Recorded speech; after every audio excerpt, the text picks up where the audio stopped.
खबर हरदोई से है, जहां पर कोतवाली बेनीगंज क्षेत्र के ग्राम प्रतापपुर में हो रहे धड़ल्ले से प्रतिबंधित हरे भरे वृक्षों का कटान कछौना रेंज के रेंजर विनय कुमार सिंह ने लाख कोशिश की कि पर्यावरण रोकने के लिए, पर्यावरण बचाने के लिए, परंतु कोशिश नाकाम रही। पुलिस व वन विभाग की घोर लापरवाही के चलते लगातार वनों का कटान जारी है, जिसके चलते अवैध कटान माफियाओं के हौसले बुलंद हैं।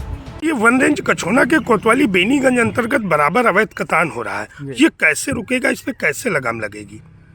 इसको रोकने के लिए हमारी प्राथमिकता है कि लगातार गश्त की जाए और जहाँ पर भी अवैध कटान हो रहा हो तुरंत पहुँचा जाए और जो उसमें संलिप्त हैं उनके खिलाफ, चाहे भले ही हमारे विभागीय लोग हों या बाहर के, हमने कभी किसी को बख्शा नहीं है। उनके खिलाफ कठोर कार्रवाई की है, आगे भी जारी रहेगी। और मैं खुद रात में या दिन में जब भी मौका मिलता है, मैं क्षेत्र में ज़्यादातर अपना समय व्यतीत करता हूँ ताकि इस तरीके की चीज़ें ना हो, और आगे भी जारी रहेगा। लेकिन सर, ये आप कई बार कह चुके हैं, अब तक बराबर सूचनाएं मिलती रहती हैं कि पेड़ काटे गए, पेड़ काटे गए, कहीं न कहीं पर्यावरण के साथ में समझौता हो रहा है, ऐसा प्रतीत होता है। कैसे ये सही हो पाएगा? कहीं ना कहीं कोई एक सिंडिकेट टाइप का काम कर रहा है, एक गठजोड़ टाइप का, जिसके अंतर्गत मिले होते हैं जो मैं नाम नहीं लेना चाहूँगा किसी का, लेकिन है बहुत ही ऑर्गेनाइज तरीके से काम होता है। तो उसमें एक चैलेंज है हमारे सामने, फिर भी मैंने कोशिश किया है, लगातार जारी है, और मैं एक दिन अपनी कोशिश में कामयाब होके रहूँगा। और एक दिन आएगा जब बिल्कुल अवैध कटान नहीं होगा, कोई भी इलीगल चीज़ें नहीं होंगी। सर, क्या लगता है कि बिल्कुल रोक देंगे या फिर कहीं न कहीं आप कहाँ तक दौड़ेंगे, कहाँ तक प्रयास करेंगे एक रेंजर होने के नाते?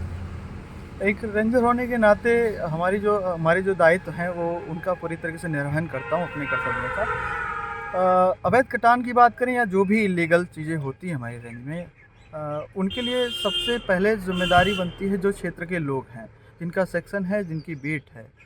वो लोग अगर सतर्क रहें, बराबर अलर्ट रहें और मौके पर जाएं, जो ये ठेकेदार लोग हैं जो अवैध कटान करते हैं, इनके खिलाफ अगर कड़ी कार्रवाई होती रहे तो मुझे नहीं लगता कि ज़्यादा समय लगेगा और इन पे लगाम लग सकता है बहुत जल्दी ही। पूरी तरह एक एक पेड़ के पास तो हम नहीं बैठ सकते हैं, लेकिन हाँ ये कह सकते हैं कि कोई बड़े बाग या बहुत ज़्यादा संख्या में पेड़ों का कटान नहीं होने पाएगा, इस बात की गारंटी देते हैं। सर, और भी ग्रामीणों के आरोप रहते हैं कि पेड़ अधिक कटते हैं और जुर्माना कम पैसे का होता है, ये क्या? नहीं, ऐसा बिल्कुल नहीं है। जुर्माना ही तो है जो उनकी लकड़कट्टों की कमर तोड़ देता है।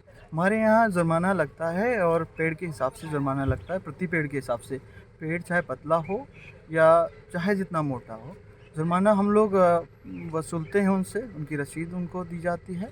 और ख़ासकर जो अभिवहन गलत तरीके से अगर अवैध लकड़ी ले जाई जा रही है तो जो उसमें वाहन प्रयुक्त होता है उस पर जुर्माना लगता है। जैसे ट्रैक्टर ट्राली पे 1 लाख रुपए का जुर्माना है, तो 1 लाख रुपए से कम की रसीद नहीं कट सकती।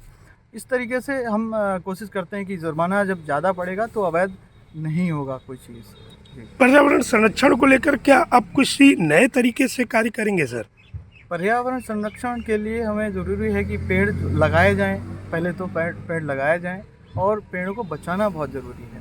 पेड़ लगाने से ज़्यादा ज़रूरी पेड़ बचाना भी है। हम भले ही 10 पेड़ लगाएं लेकिन उनको बचाएं और वो सर्वाइव करें, तो सर्वाइवल पे ज़्यादा जोर है। हरदोई से अजीत वर्मा की रिपोर्ट, TV1 इंडिया न्यूज़।